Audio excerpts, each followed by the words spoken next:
हकीकी आज़ादी की मंजिल करीब आने लगी। 25 नवंबर से काफिले भी फैजाबाद पहुंचना शुरू हो जाएंगे। 26 नवंबर को तारीख साज लम्हात का आगाज होगा। कौम की खातिर जान की बाजी लगाने वाले कप्तान पिंडी पहुंचेंगे। मुल्क पर मुसल्लत की गई हुकूमत को आखिरी ललकार देंगे। तहरीक इंसाफ के पंजाब भर से काफिले भी 25 नवंबर से चल पड़ेंगे। कोयटा से भी काफिला रवाना होगा। हकीकी आज़ादी मार्च अब दूर नहीं। जख्मी कप्तान के हौसले ने नई उम्मीद जगा दी। इमरान खान की बेमिसाल हिम्मत 26 नवंबर को मुल्क को आज़ादी के मतवालों का डेरा फैजाबाद में जमेगा। कप्तान का स्टेज भी आलिशान बनेगा।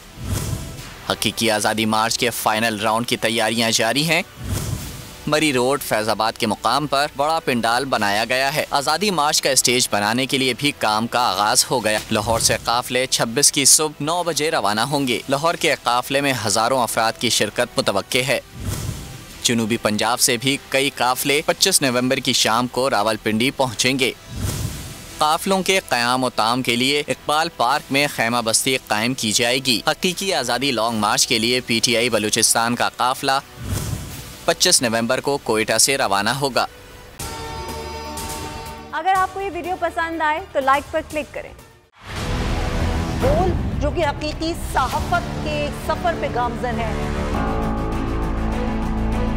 बोल ने बता दिया है कि किसी किस्म का कोई दबाव बर्दाश्त नहीं किया जाएगा।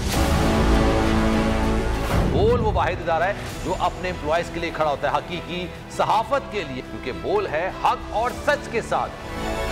ये पाकिस्तान में पहली दफा हुआ है कि बोल न्यूज ने रिकॉर्ड बनाए हैं।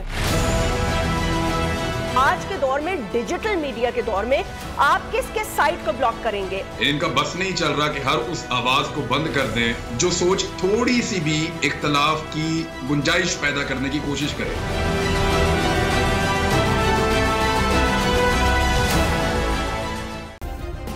सब्सक्राइब करें और बेल दबाएं ताकि कोई खबर रह न जाए।